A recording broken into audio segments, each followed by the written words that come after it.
The year was 2347. Humanity had spread across the stars. They had built colonies on distant worlds. They had made contact with alien species. Some of those species were friendly, some were not. The hospital ship USS Sanctuary moved slowly through the Vega corridor. It was a massive vessel, painted white from bow to stern. Giant red crosses covered its hull, visible from thousands of kilometers away. Every species in the galaxy knew what those markings meant. This was a medical ship. It carried no weapons. It helped the wounded and the sick. Under galactic law, no one could attack it. Captain Daniel Porter stood on the bridge. He was a tall man with gray hair and tired eyes. He had served on hospital ships for 20 years. He had seen terrible things, but he had also saved many lives. That was why he did this job. "Captain, we are approaching New Austin," said his navigation officer, a young woman named Lisa Park. Porter nodded. "How many wounded are waiting for us?" "Over 3,000, sir. Most of them are civilians, many are children." Porter closed his eyes for a moment. New Austin was a border colony. The Dominion had been pushing against human territory for months. There had been skirmishes, battles, people had been hurt. There were a reptilian species. They stood 7 feet tall and had thick green scales. Their eyes were yellow and cold. They did not feel emotions the way humans did. To them, war was simply a tool, a way to get what they wanted. "Tell Doctor to prepare the medical bays," Porter said. "We need to be ready." Doctor was the chief medical officer. She was a small woman with short brown hair and kind eyes. She had been a doctor for 15 years. She had joined the sanctuary because she wanted to help people. She believed that medicine was sacred, that healing should have no borders. When she got the captain's message, she immediately started preparing. She walked through the pediatric ward, checking the beds. Nurses followed her, setting up equipment. Everything had to be perfect. "How many children?" asked Nurse Tom Bradley. "At least 500, said. "Some of them have burns, some have broken bones, some are worse." Tom shook his head. "Why do they always hurt the children?" Did not have an answer. She never did. The sanctuary entered orbit around New Austin 2 hours later. Shuttles began moving wounded from the surface to the ship, worked without rest. She performed surgeries. She treated burns. She held the hands of scared children and told them everything would be okay. By the end of the day, they had taken on over 3,000 patients. The ship was full. Every bed was occupied. Medical staff rushed through the corridors, doing everything they could. Captain Porter watched from the bridge. He was proud of his crew. They were good people. They did important work. "Set course for Earth," he said. "These people need real hospitals." "Yes, sir," Lisa said. "Course plotted. We should arrive in 6 days." Porter allowed himself a small smile. 6 days. Then these people would be safe. He never saw the attack coming. The first plasma bolt hit the port medical bay without warning. The ship shook violently. Alarms screamed throughout the vessel. Red lights flashed everywhere. "What was that?" Porter shouted. "We are under attack," Lisa yelled. 3 ships they are destroyers." Porter felt his blood go cold. "That is impossible. We are a hospital ship. They cannot attack us." But they could, and they did. The second bolt hit the engineering section. The third struck the pediatric ward. In the medical bay was thrown against a wall. She hit her head hard and saw stars. Around her, people were screaming. The lights went out. Emergency power kicked in, casting everything in a dim red glow. Dr. Tom grabbed her arm. "Are you okay?" "I am fine," she said, though her head was bleeding. "What is happening?" "The ship is being attacked." Could not believe it. This was a hospital ship. They had wounded people. They had children. Who would attack them? On the destroyer Cold Logic, Commander watched the assault with satisfaction. He was a veteran warrior. He had fought in many battles. He had killed many enemies. His second officer, a younger named, stood beside him. "Commander, that is a hospital ship. The Galactic Conventions say we cannot." "The conventions are for the weak," said. "Those humans are evacuating future soldiers. Kill them now and their colony will break.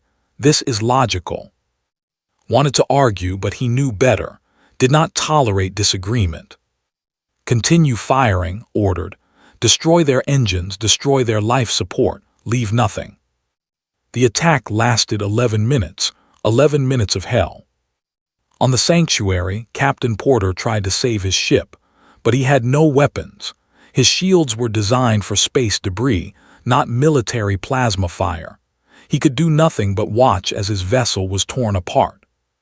The pediatric ward was hit 3 more times. The hull breached, watched in horror as beds, equipment, and people were sucked into space. She grabbed a support beam and held on. Around her, children screamed. Tom grabbed 2 kids and pulled them into a side room. Did the same. They sealed the door just as another explosion rocked the ship. "We need to get to the emergency shelters," said. "The corridors are blocked," Tom said. "We are trapped."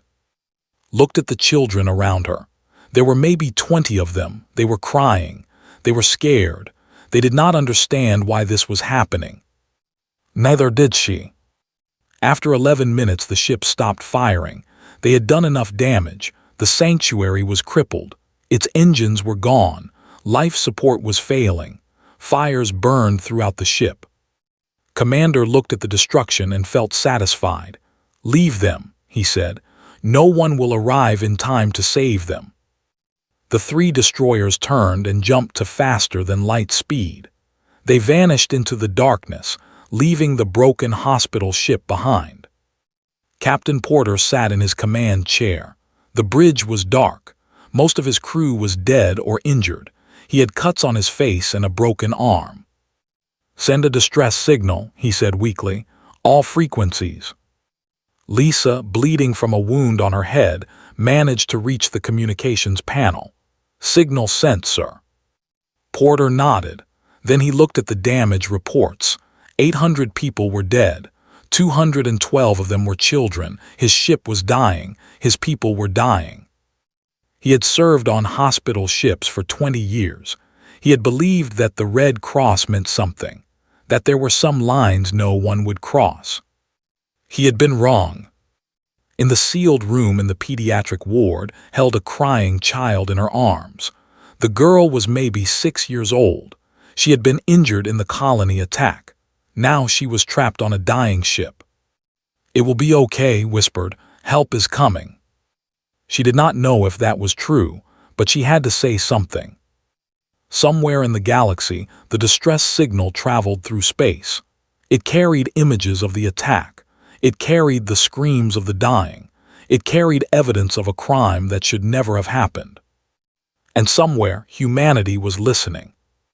47 light-years away from the dying hospital ship, Admiral Cole sat in the command center of Earth's combined fleet. The Luna orbital station hung above Earth's moon, its massive structure home to thousands of military personnel. From here, humanity coordinated its defense against any threat. Cole was 62 years old. He had served in the fleet for 40 years. He had fought pirates, rebels, and hostile alien forces. He had given orders that sent young men and women to their deaths. It was the burden of command. He carried it every day. That morning he was reviewing routine reports, supply requests, patrol schedules, boring paperwork. He was thinking about his wife back on Earth. He was thinking about retiring soon. He was thinking about peace. Then the transmission arrived. A young officer named Chris was the first to receive it. He was monitoring communications when the distress signal came through. At first, he thought it was a mistake. The signal was weak, corrupted by damage, but as he cleaned it up, his face went pale. "Admiral," he said, his voice shaking, "you need to see this." Cole walked over to the communication station. "What is it, son?" Could not speak. He just pointed at the screen. Cole looked, and what he saw changed everything. The recording was fragmented. The images jumped and flickered, but they were clear enough. He saw the hospital ship sanctuary, its white hull burning. He saw plasma bolts tearing through the medical bays. He saw doctors and nurses trying to save patients while fire consumed everything around them. And he saw the children. Small bodies floating in space where the hull had been breached, tiny hands reaching for help that never came, faces frozen in terror. Cole had seen combat, he had watched friends die, he had made hard choices, but this was different. This was not war, this was murder. "Get me the Joint Chiefs," he said quietly, "now." Within an hour, every major government on Earth had received the same transmission. Leaders watched in horror. Generals clenched their fists. Politicians who had never agreed on anything suddenly agreed on one thing: this could not stand. In Washington, President Hayes sat in the Oval Office. She was a tough woman. She had grown up poor and worked her way to the top through hard work and determination. She had seen many crises in her career, but nothing like this. Her advisors surrounded her. They talked about options, diplomatic responses, economic sanctions, military strikes. Everyone had an opinion. Hayes held up her hand. The room went silent. "They attacked a hospital ship," she said. "They killed wounded people. They killed children. There is only one response." "Madam President," said one of her advisors, "they have 12 battle fleets. We have 4. If we start a war." "We did not start anything," Hayes said. "They did, and they will learn what that means." She stood and walked to the window. Outside, she could see the White House lawn. Normal people were walking by, families, children, people who trusted their government to keep them safe. "Tell Admiral Cole to begin preparations," she said, "and schedule an address to the nation. The people need to know what happened." That evening, President Hayes spoke to the world. Every channel carried her address. Every screen showed her face. Billions of people watched. "Today," she began, "our hospital ship sanctuary was attacked without warning by forces of the Dominion. The ship was clearly marked as a medical vessel. It carried no weapons. It was transporting wounded civilians, including over 500 children, to safety." She paused, her eyes were hard. "They attacked anyway. They fired on doctors trying to save lives. They killed patients in their beds. They murdered children." Across the planet, people watched in silence. In homes and offices and bars, no one spoke. They just listened. 800 people are dead," Hayes continued. 212 of them were children. This is not war. This is a crime against humanity, and humanity will respond. She leaned forward, her voice dropping. "To the Dominion, I have one message. You have made a terrible mistake. You thought we were weak. You thought we would accept this. You were wrong. We will not rest until justice is served. We will not stop until you answer for what you have done." She straightened. "To the people of Earth and all our colonies, I say this: stand together. What happens next will require sacrifice. It will require strength. But we will show the galaxy that there are lines you do not cross. We will show them what happens when you hurt our people." The address ended, and across the world something remarkable happened.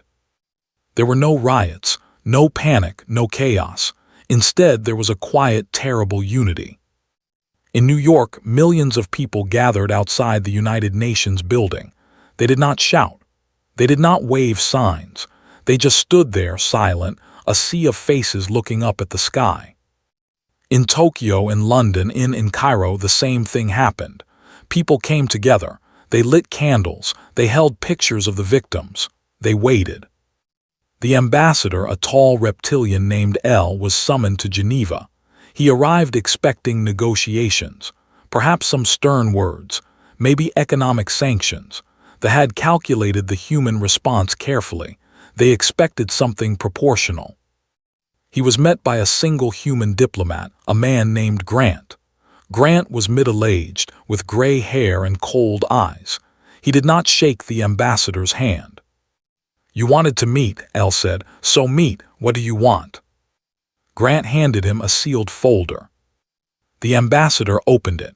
Inside was a single piece of paper with 4 words written on it. "You will answer for this." El laughed. It was a harsh sound, like stones grinding together. "Is this a threat?" he asked. "Do you know who we are? The Dominion has ruled 100 star systems for 1,000 years.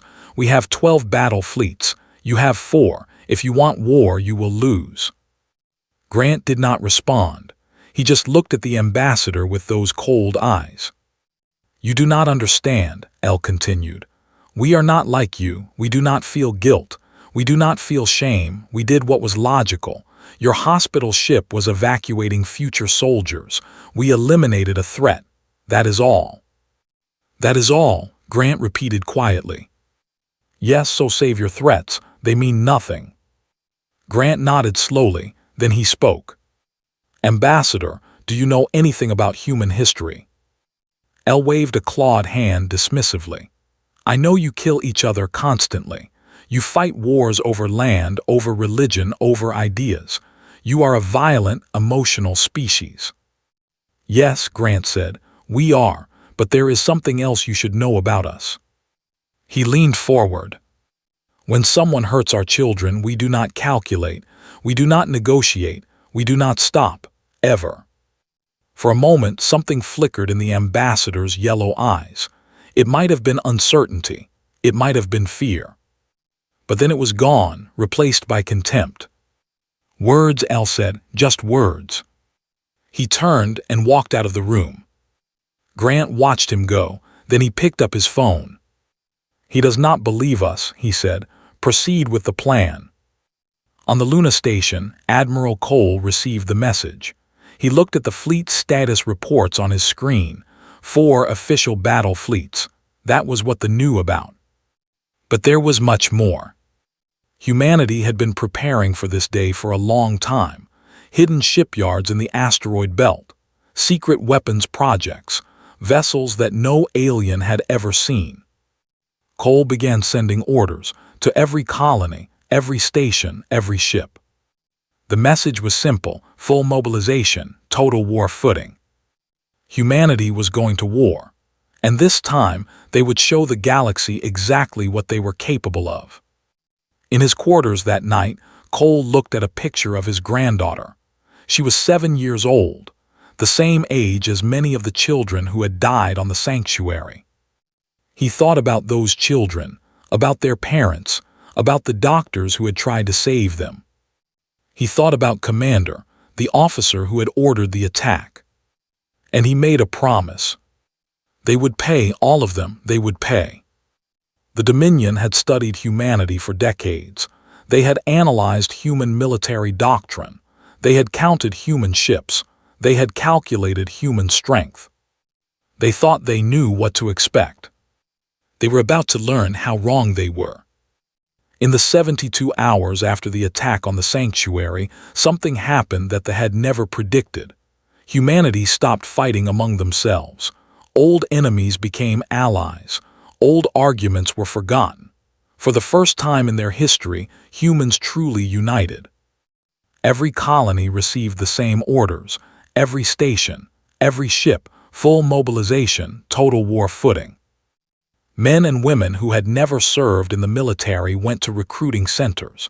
Factories that made civilian goods switched to making weapons and ammunition. Scientists who had been working on peaceful projects turned their minds to war. They had seen 4 human battle fleets.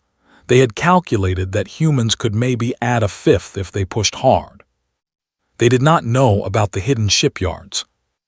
Deep in the asteroid belt between Mars and Jupiter, massive construction facilities floated in the darkness. They had been building ships in secret for 50 years. Ships that no one outside of the highest levels of human government knew about. Admiral Cole stood on the bridge of his flagship, the carrier USS Defiance. It was a massive vessel, over 2 kilometers long, but compared to what was coming, it was small. His communications officer, Lieutenant Commander Torres, looked up from his console. He was young, only 30 years old. He had never seen real combat. None of them had, not like this. "Admiral, the reports are coming in," Torres said. "You need to see this." Cole walked over. On the screen, ship after ship was powering up. Destroyers, cruisers, carriers, and something else. "What are those?" Torres asked, pointing at the largest signatures. Cole allowed himself a small smile. "Those are Retribution-class dreadnoughts. We have been building them for 20 years. They have never seen anything like them." Torres stared at the data. Each dreadnought was 5 kilometers long. They carried enough firepower to destroy a small moon, and there were 12 of them. "Sir, how many ships are we gathering?" Cole did the math in his head. "When everyone arrives at the staging point, we will have 9 full battle fleets, plus the dreadnoughts, plus support vessels. Call it 3,000 ships." Torres sat back in his chair. He had thought they were outmatched. He had thought this mission might be suicide. Now he understood. They had no idea what was coming. At Barnard Star, the staging point for the fleet, ships gathered from every corner of human space. They came from Earth, from Mars, from the colonies. Old ships and new ships, veterans and recruits, all of them with the same purpose. Admiral Cole arrived at the staging point and assumed overall command. He called a meeting of all his captains using holographic communications. Hundreds of faces appeared before him, floating in the air like ghosts. "You all know why we are here," he said. "They attacked a hospital ship. They killed our wounded. They killed our children. They think we are weak. They think we will negotiate. They think we will accept this." He paused, looking at the faces of his officers. "They are wrong. We are going to enter space. We are going to destroy their fleets. And we are going to show them and everyone else in this galaxy that there are some things you do not do." One of the captains, a woman named Sarah of the cruiser Relentless, spoke up. "Admiral, what are our rules of engagement?" "We are not here for revenge," Cole said. "We are here for justice.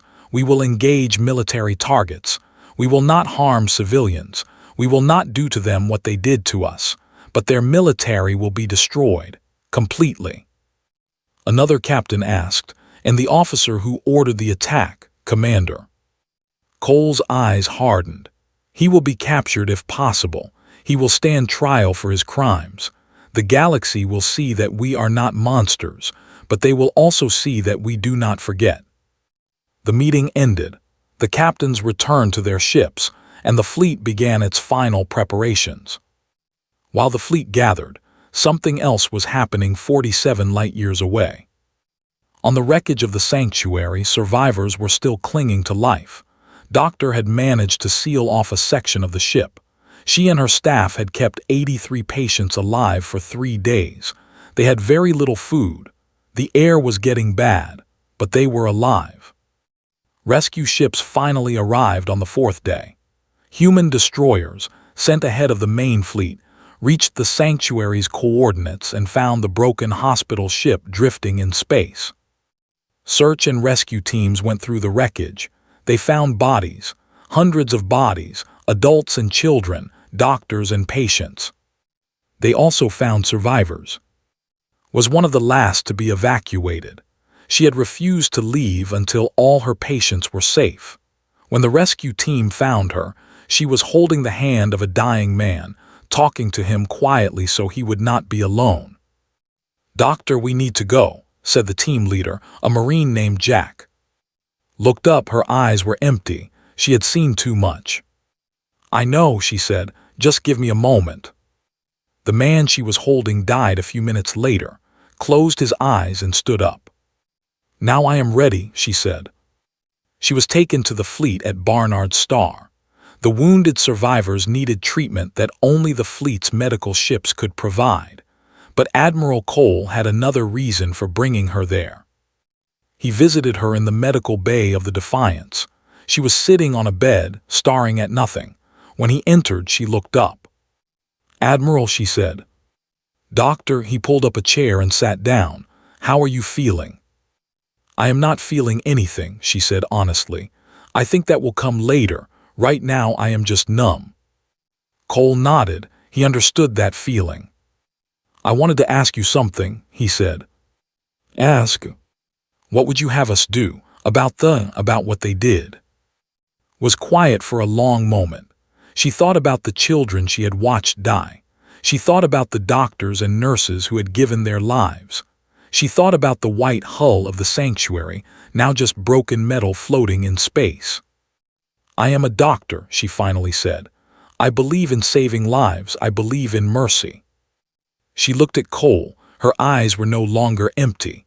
There was something in them now, something hard. But I also believe in justice. What they did cannot happen again, ever, not to us, not to anyone. So what would you have us do? Cole asked again. Make them understand, said. Make them understand that some things are sacred, that some lines cannot be crossed. Make them understand that if they do this again to anyone, the consequences will be absolute. Cole stood up. He looked at this small woman who had survived horror and come out the other side. That is exactly what we intend to do, he said. He left the medical bay and returned to the bridge. Tors was waiting for him. Sir, the fleet is ready, 3,000 ships, all weapons loaded, all crews at stations. Cole looked at the tactical display. The massive fleet spread out before him, more firepower than humanity had ever assembled in one place. Set course for space, he said. It is time to deliver our message. Tors entered the coordinates. Throughout the fleet, engines powered up. 3,000 ships began to move as one. The largest human fleet ever assembled was going to war. And nothing in the galaxy would ever be the same. The High Command received the first reports with confusion. Their sensors were detecting a massive energy signature entering space. At first, they thought it was a mistake. The readings could not be right. Then their scouts confirmed what the sensors were showing. 3,000 human ships, coming straight for the heart of the Dominion. Grand Admiral Az, commander of all military forces, gathered his war council. They stood around a holographic display showing the approaching fleet. This is not possible, said one of the officers. The humans only have 4 battle fleets. Apparently not, Az said. His voice was cold. They have been hiding their true strength. What do we do? Az thought carefully. The Still had the advantage. Their ships were faster. Their weapons were more powerful, and they were fighting in their own space with supply lines nearby. Assemble 6 battle groups at the Threshold Moon, he ordered. We will stop them there. Show them that attacking the Dominion was a fatal mistake. He turned to Commander, who had been promoted to lead the defense fleet after his attack on the hospital ship. You started this, Az said.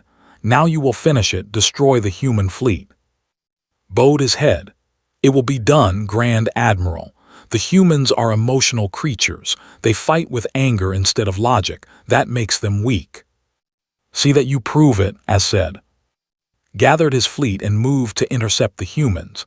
6 battle groups, over 1,000 warships, the finest warriors in the Dominion. He was confident.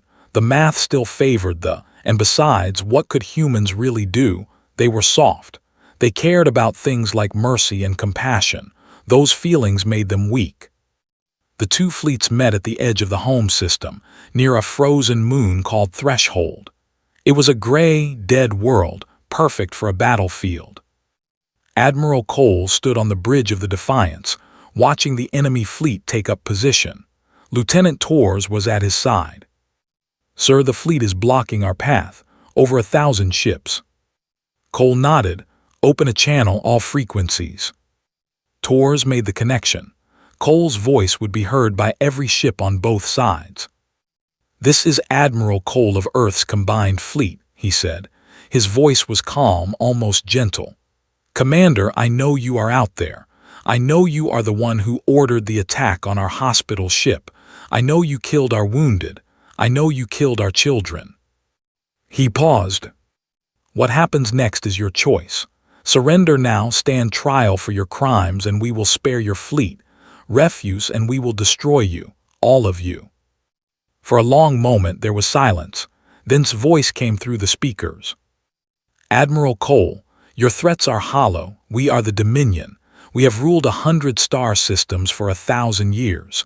You are children playing at war. We do not fear you." Cole looked at Tors. The young officer was pale. "Then you should have paid closer attention to our history," Cole said. He cut the communication and turned to his tactical officers. "All ships engage." The Battle of Threshold began. The struck first, launching waves of plasma torpedoes at the human fleet. Their ships were fast, their weapons devastating. They expected the humans to break formation, to scatter in panic. Instead, the humans charged straight into the fire. The dreadnoughts led the attack. These massive vessels absorbed hits that would have destroyed any other ship. Their armor was thick, their shields were strong, and their weapons were terrifying. The lead dreadnought, USS Retribution, fired its main guns for the first time. A beam of pure energy tore through space and hit a cruiser. The cruiser did not explode. It simply ceased to exist. Watched in shock, he had never seen a weapon like that. "What is that thing?" he demanded.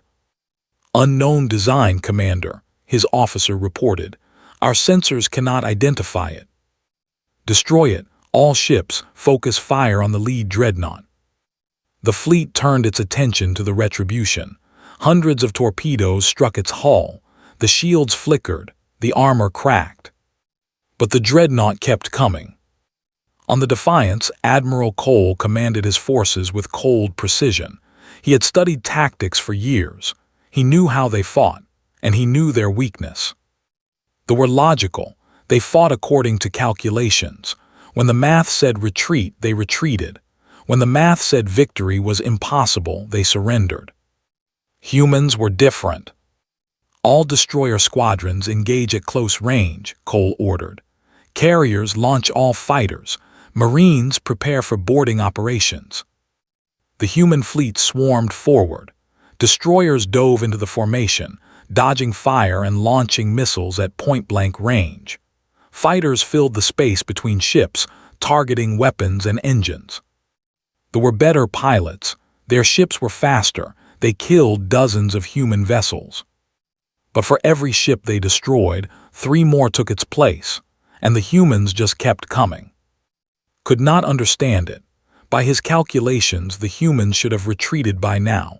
They had lost over 200 ships. Their losses were higher than the losses. Logic said to pull back, regroup, try again. But they did not retreat. They did not stop. They fought like creatures possessed. "Commander," his second officer said, "the human fleet is not breaking." "I can see that," snapped. "Increase firepower, they will break eventually." They did not break. The battle lasted 9 hours. 9 hours of constant fighting. 9 hours of death and destruction. They fought well. They were skilled warriors, but they had never faced an enemy like this. An enemy that did not care about casualties. An enemy that would rather die than give up. When human ships ran out of missiles, they used their guns. When their guns failed, they rammed. When ramming was not possible, they boarded. Sergeant Ben led a Marine team onto a destroyer. He was a big man with a shaved head and hard eyes. He had lost his daughter on New Austin, wounded in an attack. She had been on the Sanctuary. Now she was dead. And his team fought through the ship deck by deck. They were strong and fast. They killed many of his Marines, but did not stop. He found the bridge and killed everyone inside. Then he took control of the ship and turned its guns on other vessels. Stories like his were happening across the battlefield. Humans doing impossible things, refusing to give up, fighting with a fury that they had never imagined.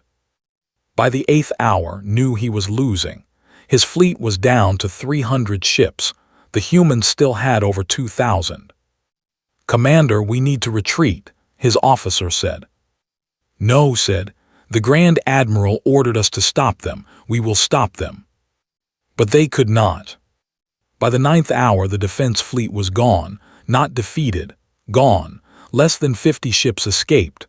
The rest were destroyed or captured. flagship was surrounded. Marine teams breached the hull and fought their way to the bridge. Sargent was among them. He found standing alone.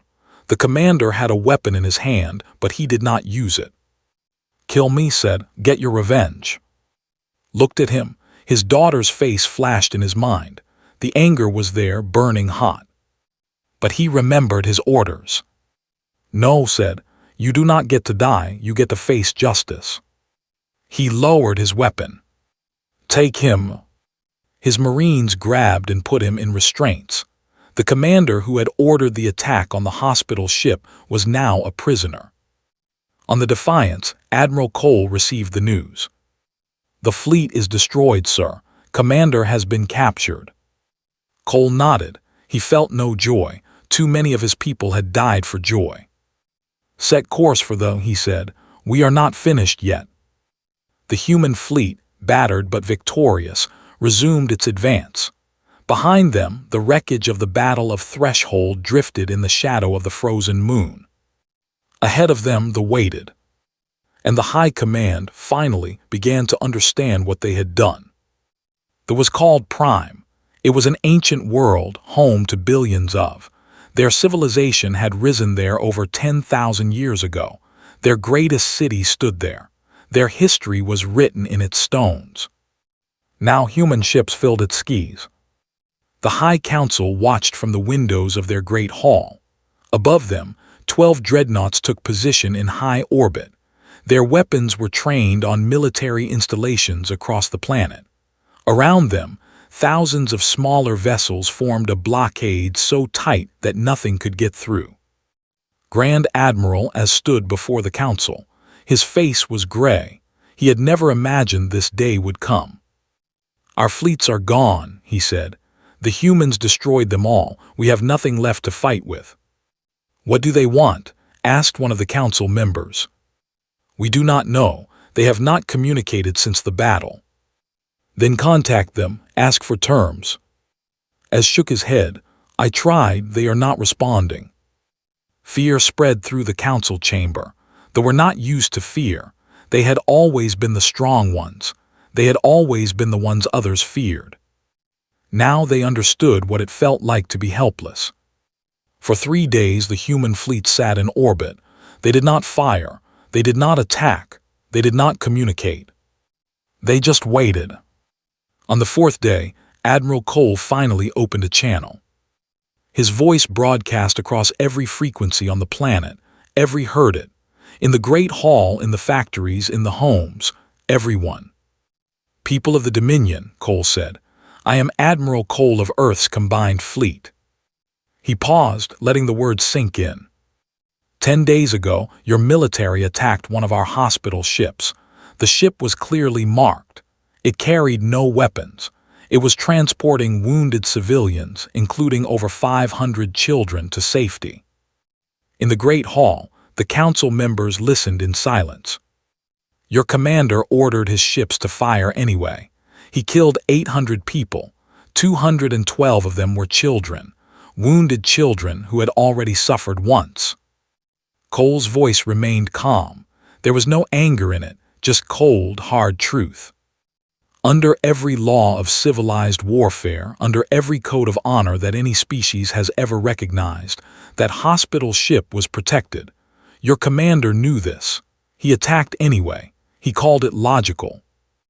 On the bridge of the Defiance, Cole looked at the planet below.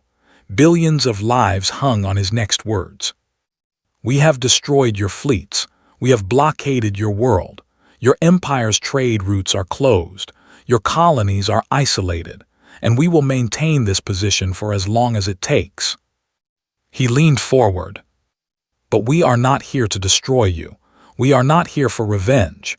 We are not here to do to you what you did to us." The High Council exchanged confused looks. They had expected demands for surrender. They had expected threats of destruction. They had not expected this. "We are here to deliver a message," Cole continued. "There are lines you do not cross, attacking those who cannot fight back, killing the wounded, murdering children. These things are forbidden, not just by our laws, by any law, by basic decency." He stood up. If you want this blockade to end, you will do three things. First, you will pay full compensation to the families of everyone who died on the sanctuary. Second, you will hand over everyone responsible for ordering or carrying out the attack to stand trial for war crimes. Third, you will sign a treaty recognizing the protection of all medical vessels, forever. He gave them a moment to consider. These terms are not negotiable. You have 1 day to accept them.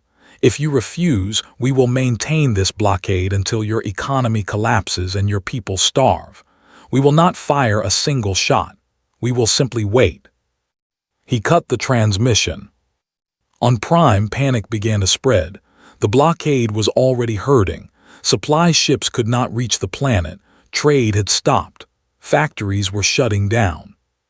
The High Council debated for hours. Some wanted to fight, some wanted to refuse, but they all knew the truth. They had no choice. Grand Admiral spoke last. "We made a mistake," he said. "We thought humans were weak because they show mercy. We were wrong. Their mercy is a choice, and when they choose not to show it, they are more dangerous than any species we have ever faced." He looked around the chamber. "Accept the terms, all of them." The council voted. It was unanimous. 3 days later, the treaty was signed. They paid massive compensation to the families of the victims. They handed over 43 other officers who had participated in the attack. But the most important part of the treaty was something new, something that would change the galaxy forever. It was called the Cole Doctrine, named after the admiral who had led the human response. The doctrine stated that any attack on a medical vessel by any species would be treated as an act of war against all of humanity. Not just the ships, not just the military, all of humanity, every colony, every station, every person. Other species watched what humanity had done to the. They saw the destroyed fleets. They saw the blockade. They saw a civilization brought to its knees without a single bomb being dropped on civilians. And they learned. Commander stood trial on a neutral station. Representatives from a dozen species attended. The evidence was overwhelming. The recordings from the sanctuary, the testimonies of survivors, the bodies of children recovered from the wreckage. He was found guilty of crimes against all civilized beings. His sentence was not death. Humans did not believe in executing prisoners. Instead, he was sent to a medical station at the edge of explored space. There, he would spend the rest of his life caring for human patients, feeding them, cleaning them, watching humans save lives day after day for as long as he lived. It was, the humans decided, a fitting punishment. Doctor attended the sentencing. She watched as the verdict was read. He looked smaller than she had imagined, just in chains. After the trial, Admiral Cole found her standing alone, looking out at the stars. "Doctor," he said, "how do you feel?" She thought about it for a long moment. "I thought I would feel satisfied," she said. "I thought seeing him punished would help." "Did it?" She shook her head. "It does not bring them back. The children, my staff, nothing brings them back." Cole nodded. He understood. But continued, "I think we did the right thing. We showed the galaxy that there are consequences. We showed them that mercy is not weakness. And maybe, because of what we did, this will never happen again." "That was the goal," Cole said. "I know," she finally looked at him. "Thank you, Admiral, for not destroying them, for being better than they were." "We are human," Cole said simply. "That is what we do." 3 years passed. On Earth, in the main shipyard above the Pacific Ocean, a new hospital ship was being completed. It was called USS Sanctuary II. Twice the size of the original, with the most advanced medical equipment ever created. The dedication ceremony drew thousands of people, families of the victims, survivors, military officers, politicians. Doctor stood at the podium. Behind her, the gleaming white hull of the new sanctuary rose against the blue sky. 3 years ago, she said, we lost the original sanctuary. We lost 800 people. We lost colleagues, friends, children. She paused, gathering herself. We could have responded with hate. We could have destroyed burned their worlds, killed their children the way they killed ours, but we did not. She looked at the crowd.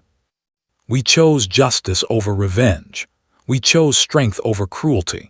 We showed the galaxy that humanity can be pushed, but we cannot be broken. And we showed them that even in our darkest hour, we remember who we are. Admiral Cole, now retired, stood in the front row. He watched speak and felt something like pride. The new sanctuary will carry the names of everyone we lost, continued. They are engraved on a memorial wall near the main entrance. Every doctor, every nurse, every patient, every child, they will never be forgotten. She stepped back from the podium.